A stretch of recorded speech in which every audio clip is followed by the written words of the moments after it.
Hello, everybody. Welcome to Optimus Fantasy Football, where there is no offseason. Today, we're breaking down the running backs attending this 2026 Senior Bowl before we hit the ground in Mobile on January 26th. From Jamari Taylor all the way down to Seth McGowan, we have got you covered heading towards the NFL Draft. Hello, everyone. I'm Nate Polvogt, joined here by Cam White. Good to see you guys. Today we're going to be breaking down the top running backs attending the 2026 Senior Bowls. Yeah, let's go ahead and get into this top five here. Jamari Taylor, man, we've watched a lot of film. If you watched our quarterbacks show from yesterday, you know that we're breaking it all down for the Senior Bowl. But Jamari Taylor, out of all of these guys, I really like Jonah Coleman, and we'll talk about him in a minute. But Jamari Taylor is my favorite. Cam, I mean, first of all, the story's cool, coming from an FCS school to an FBS school, lighting it up at Virginia, which isn't like this big program. I mean, they're a Power 5 school, but not a lot of respect in the college levels and college ranks, at least for football. But Jamari Taylor looks good. He's an aggressive runner, quick feet. He bounces well. He moves well in traffic, and he's really hard to take down. Like, you're watching some of these highlights of him, and he's got 2-3 guys hitting him, and then he's just turning and running downfield again. Yeah, he's an explosive monster. He's got a lot of moves after getting the ball in his hands. He can string together quite a few different moves in a single run, blows through arm tackles. Defensive linemen were trying to wrap him, and he's just taking them for extra yards. He ran for 1,000 yards this year on a Virginia team where the opposing defense always knew they're running the ball. He had continued to average about 4.8 yards per carry. So this guy's going to be a workhorse back. He's a 3-down back, in my opinion. I watched some tape of him absolutely leveling a defensive lineman on pass protection. I really think this guy is going to be skyrocketing up draft boards after the Senior Bowl because he's got the complete skill set to make him one of the top running backs in this class. Yeah, I'm completely on board with that. I think something that impressed me too is he's a smaller guy. He's like a Ray Davis size, right around 5'9", but he bowls through people. He's got that low center of gravity. He sets his legs, he drops his shoulders, and he blows through guys.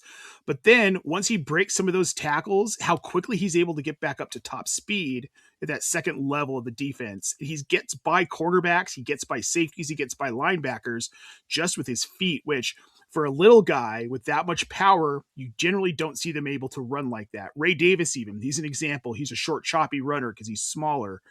That affects speed, but it doesn't seem to affect Jamari Taylor. His feet are quick enough. And something that impressed me, Cam, is the way that he operates in traffic.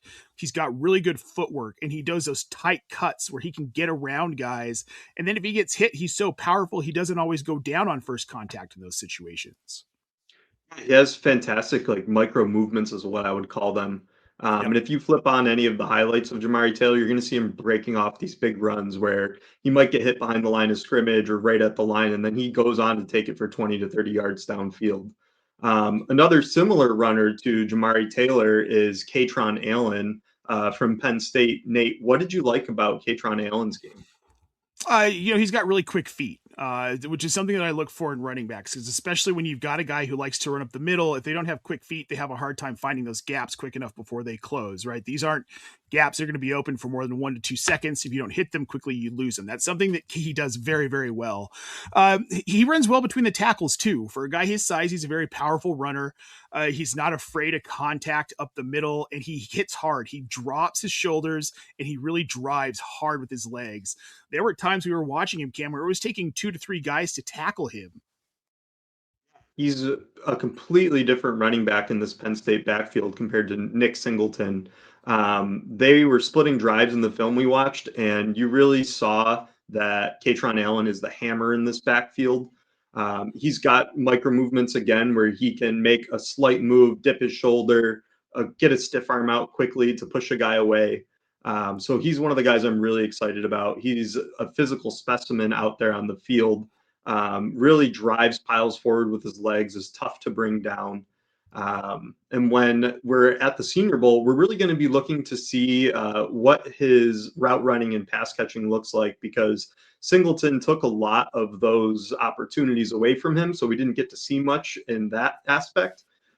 So things for us to watch out for as we take a look at Kaytron Allen in a couple weeks. Yeah, and one other thing I want to throw in about Allen before we move on to Seth McGowan, Cam, is for a guy who runs so well up the middle, his edge speed was exceptional. He gets to that edge so fast, he's beating a lot of the defenders to the cut, that he can get downfield, and he's ahead of the defensive linemen and the linebackers before they're catching up to him on some of these edge runs, which again, for a guy who runs up the middle, that's pretty impressive. And those are the kind of things that are going to make him a 3-down back in the NFL. Seth McGowan's an interesting case out of Kentucky. Good story, trying to make a comeback from some unfortunate situations earlier in his youth. But he runs well, right? He's a big physical guy. What did you like most about Seth McGowan, Cam? Yeah, I thought Seth McGowan is a 3-down back. When I was out there watching his film, he's splitting carries with another running back in this backfield, uh, almost at a frustrating level where he's out there almost like every 2 snaps they switch. But as the games go on, you see them start to shift to McGowan, and he takes the majority of the snaps.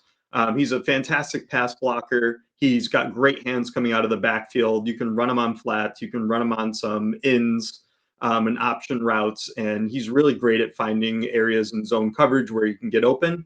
And then when you use him as a runner, he's physical. He's going to drop his shoulder. He's going to push into you. He initiates the contact. Defenders are scared to tackle this guy because he's also very elusive and evasive. He's able to hit you with a stutter right before you're about to tackle him and get out of the way and pick up a big gain. So you'll see if you look at the tape that these defenders are kind of waiting and being patient to tackle him rather than running up and making sure that they hit him first. Because he's got wiggle. He's a big guy and he's going to be able to run you over or run past you. Well, and you love to see that at this level because when you get to the NFL, they get bigger, they get faster. They're probably going to be less afraid to tackle McGowan, but if he's causing that effect at the college level, because you don't even see a lot of guys cause that effect at the college level, if he's doing that at the college level, there's going to be some level of that at the NFL. Guys are going to have a harder time tackling a guy like McGowan. I think he's a guy that could creep into like the second or third round with a good Senior Bowl performance, but he's got to really show these scouts that he's today's guy and not the guy that screwed up when he was 18 years old, right? And that's going to be the challenge for a guy like him. And that's why the Senior Bowl is so important. This is a really good opportunity for him to show these guys like, hey, I was a kid, I was dumb, I'm freaking talented. He's 5'11", on the bigger side for a back like that, but I like it. I think there's a shot, like I said, he could creep up into the second round. Out of all of these guys, I think he has the best skill set, but he also has the most baggage, which this time of year can be a huge concern. Shedeur Sanders, we saw him drop to the 5th round last year because of baggage. Not the same talent level, not the same position, but just kind of, similar situation. Mike Washington at Arkansas, I think he was one of my favorites just to watch, just from pure enjoyment on film. Quick, slippery kid at Arkansas. What did you love about Mike Washington, Cam? Yeah, Mike Washington, he's 6'2", 223 pounds. He is a guy that has some like curve linear movement. So I'm not saying that he's a guy that's going to hit you with some explosive juke moves, but he's got speed to get to the outside. Is able to put one foot in the ground and get upfield immediately on his breaks. I think he doesn't really have like the high end speed that I want to see in some of these running backs, but at 223 pounds, he doesn't necessarily need that. There was a play where he was running up the left sideline and a linebacker comes to make the hit on him. I think it was Michael Taft. And he just absolutely levels him on this run, puts him into the dirt, and then continues down into the end zone. So he's a big physical runner. He was splitting touches with Talon Green, the QB over at Arkansas, who they used a lot in RPO. So his numbers probably would have been a lot better if he wasn't losing so many rushing opportunities to his QB. But that also kept him healthy and allowed him to put up a really productive season. Well, I don't think NFL teams are going to be scared of that because, like you're saying, fresher legs and a guy who's getting 200 carries in a season.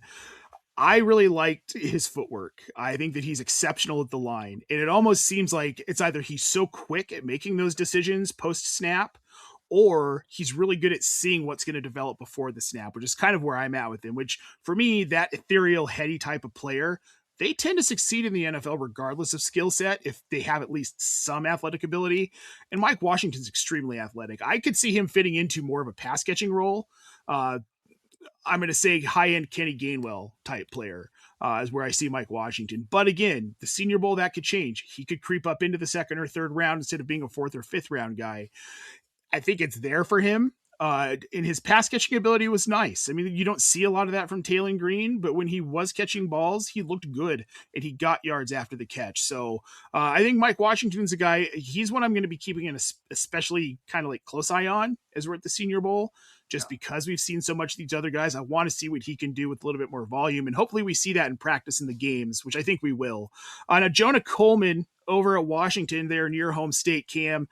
This kid's good. He's a 3-down back, in my opinion. There's no way around it. He might be the best back in Mobile. I might even say he's a little bit better than Jamari Taylor. I think things that set him apart specifically for me, his blocking ability, that makes him a 3-down back in the NFL. He can catch passes reliably, and what he does after the catch is exceptional. He's very quick to get to speed. His footwork's phenomenal. You see a lot of running backs that get the ball, they don't know what to do with it once they've caught a pass. He can even do it downfield. Elite runner between the tackles and on the edge. That edge speed that he has is incredible. Very explosive in the hole and in the gaps.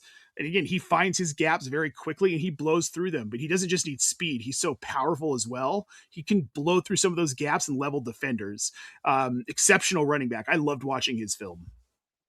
I mean, so Jonah Coleman's 5'9", 228 pounds. He actually played up last year at around 235, I believe. So he dropped some weight, and I think that was really visible on film. Like you said, explosive runner. He's going to evade tackles in the backfield. He stays on his feet when he gets hit, and he's able to work off of those hits due to his low center of gravity. Runs through wraps by defensive tackles in this film, breaks multiple tackle attempts on him. You called out that he's a good pass catcher. I thought that he had great hand placement when he's catching the ball. I agree with you. He probably is the most talented back here. I think the one area that I like Jamari Taylor is this breakaway speed, but Jonah Coleman's got enough speed on him to be able to get 20 to 30 yards down the field and not get caught. And that's really what we're looking for in a running back. Also, fantastic blocker. This offensive line didn't look good, so there was a lot of opportunities for him to shine as a pass blocker. Yeah, you saw him getting killed a lot, some of that film, but again, that offensive line of Washington just was not good. We've seen better Washington teams, but I love Jonah Coleman. He's a guy, I can see him being a second-round lock once we're done with the Senior Bowl and the Combine. I could absolutely see that.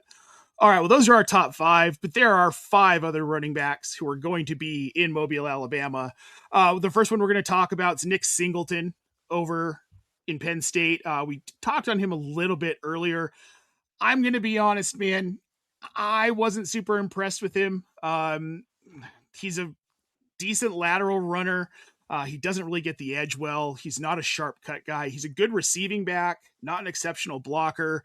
But definitely the 1B to Kaytron Allen, in my opinion, in Penn State. And he should be the 1B to Kaytron Allen as we head towards the NFL draft as well. I think Allen's a much better runner all around. I don't think Singleton profiles as a 3-down back. I think he's a guy that you're going to use more on like passing downs. Kaytron Allen's the guy that teams are going to want to roll out all 3 downs. I don't know what that necessarily means for his draft capital. Maybe we'll see a little bit more from him in Mobile, but my hopes for Singleton aren't super high.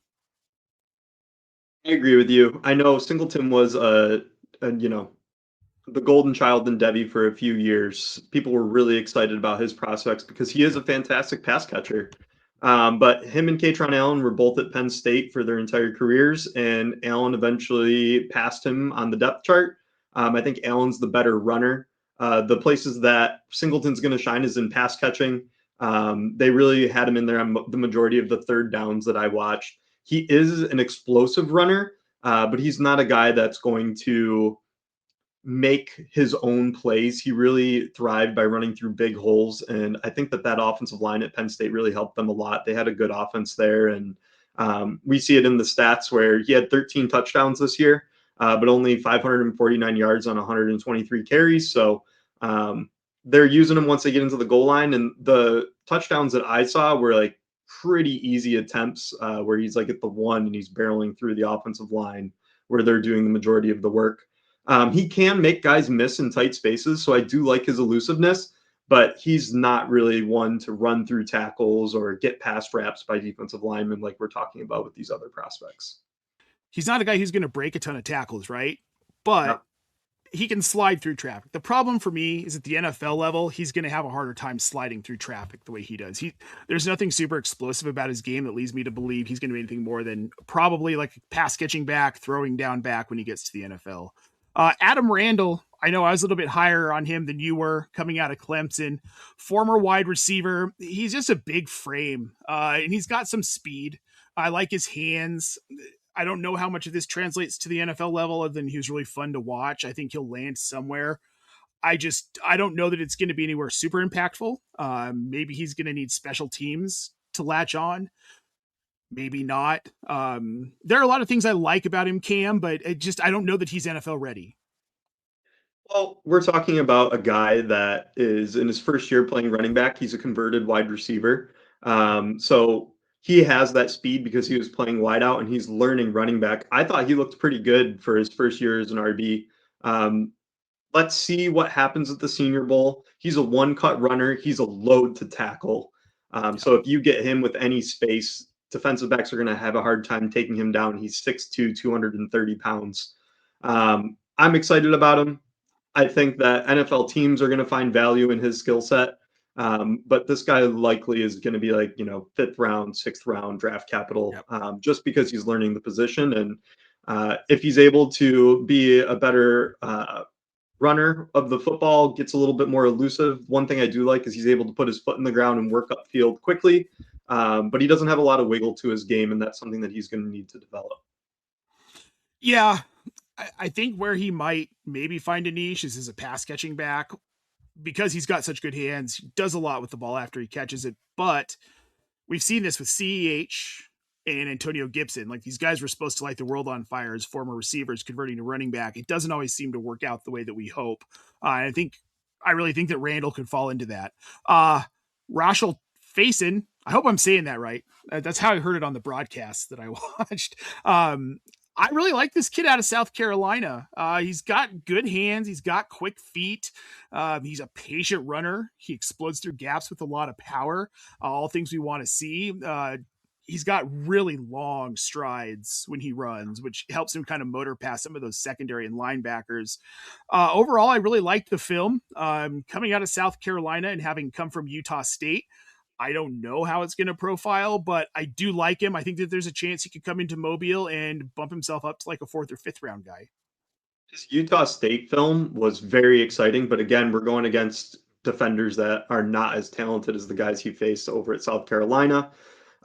This year, he only had 96 carries for 470 yards. I didn't look into it enough, but I believe there was an injury, which is not surprising to me because his style of running is very physical.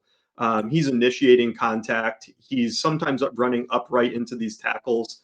Almost, and it's not the same running style, but he reminds me a little bit of Isaiah Pacheco, of like, he runs so physical that he's going to suffer some injuries. But he eats yards up very quickly. He's got great bursts as soon as the ball's in his hands. He's got a series of moves, jump cuts, spins, stutters, shoulder fakes that are really tough for defenders to read and get into tackling position to bring him down. I think there's something here with Faison, if that's how you say his last name. But I'm not entirely sure what we're going to see when we get to the Senior Bowl and he's around some higher levels of competition. He's one to keep our eye on because I think he could shoot up draft boards if he has a good showing. And I think he could too. Realistically, I don't think he goes before the fifth round. But again, we'll see what happens in Mobile. He feels like a project to me where I don't want to call Tank Bigsby a project, but he felt like a project when he got to Jacksonville, sitting behind Travis Etienne. So I could see that maybe being a situation where he sits behind another back. You see what you get out of him for a couple of years. Maybe we see him in year 3 take a bigger role. Jam Miller, Alabama. I think we both agree. No, don't like him. Don't care for him. My notes, nothing exciting about how he runs. He doesn't sell play action well. He's not especially quick to find gaps. He's not shifty. He doesn't have great footwork. He relies on power to get through the line and then that high level speed on the second level to accelerate. But even that isn't great. Like, his speed's fine. I'm just not super impressed with Jam Miller. I know that there are a lot of analysts that are like, oh my God, this Bama back's great. I'm here to tell you guys, don't waste a rookie pick on this guy. was excited about him because he's got a great first name, and you love having guys on your roster that you can create a team name around. But to me, he's a Jag, which stands for just a guy. I didn't think he was very creative behind his offensive line. When there was a hole, he hits it and gets good yardage from it. But I really didn't see much that got me excited. He did have better hands than I expected for a guy of his size. He's 5'10, 221 pounds. So that's a skill set that he can build around. But realistically, I think this is just a Jag coming out of Alabama. Yep, I couldn't agree with you more. Le'Veon Moss, I think we both agreed. Film's very exciting. We like watching him play, but the injuries, he hasn't been on the field a lot. Limited production because of that. I love the skill set, Cam, but the injuries scare me. Yeah, back-to-back years, he's had ankle injuries that have taken him out on the same leg. He's a tough and smart runner. I really liked his interviews when I was listening to the kid talk. He gets what's blocked. He's good in pass protection. He might be a better pass catcher than what the stats show. This past year, I think he only had 2 catches, and the year before was 10. So let's see what happens in Mobile. He's got opportunity to increase his draft capital, but there's just not enough on tape to really have a good read on Le'Veon Moss. Yeah, I mean, like he's a good runner. He's a patient runner. We saw some of that in the film that we were able to watch. This reminds me a lot of Marshawn Lloyd when he's coming out of USC, where we know he's a good runner. Maybe there's some things he needs to improve on that he can prove he can actually do. He wasn't asked to do in college, and one of those things was the pass catching side of it. I want to see Moss get some passing reps in Mobile, and I think we will. But it still isn't going to change a lot. The injury concern, product of the way he runs. He's very physical. These things are going to continue to happen, just like Faison. So I have a hard time with Le'Veon Moss. But again, we'll see what happens in Mobile. Maybe we'll see something that kind of like sparks something in us, and we'll get a little bit more excited about him. All right, our bus, Jam Miller. I think we made this one pretty clear when we were talking about him earlier. Cam, I can't think of a situation in the NFL where he's going to thrive. Like not a team, not a spot, not a coach, not a quarterback that's going to help him thrive. I think his skill set is so basic. And like you said, he's just a guy. Yeah, he'll need to show something on special teams. That's something that I didn't watch was any of his special teams tape. But if he's not able to thrive there, I don't really see a position for him right now. But he does come from Alabama. Teams like what Alabama does in the locker room. So maybe there's more behind the scenes that we just don't know enough about. And there very well could be. And hopefully we'll see some of that in Mobile. The other one, the 1B, Nick Singleton. I mean, for all the reasons we talked about, right? He's not a 3-down back. He doesn't necessarily do pass pro especially well. He doesn't necessarily run especially well. He's more of a pass catching guy. But to your point, too, the reason we're labeling him as a bust is because of how high people were on him in Devy over the last couple of years. And if you're carrying that thought into your rookie drafts this year, we've got news for you. It's not going to work out as well. I could see him still getting second round rookie draft pick capital, depending on his landing position. But there was a point in time where he was the number 1 running back in his class, and I just don't think we're there anymore. There's a few guys that I like over him, guys that aren't attending the Senior Bowl and guys that will be at the Senior Bowl. Yeah, again, all of this could completely change once we're on the ground in Mobile and we see these guys in action. But for now, yeah, he's not a guy I'm super excited about. All right, folks, that is going to do it for our Senior Bowl preview running backs edition. Thank you so much for tuning in. We appreciate it. We're going to have wide receivers and tight ends coming here before we land in Mobile on Monday, January 26th, just a couple weeks away. Oh, crap. We're like a week and a half away, Cam. We're going to be in Mobile. Yeah, it's sneaking up on us. We got to get these shows out for you guys. Coming up next, we'll have some wide receivers and tight ends. Yep. Guys, thank you so much. Make sure you like and subscribe. We're going to have content coming out for the Senior Bowl all week while we're on the ground in Mobile. We're going to give you in-person reactions to everything going on, so make sure you follow along. For Cam White, I'm Nate Polvogt. Folks, thank you so much for tuning in. Have a good rest of your week.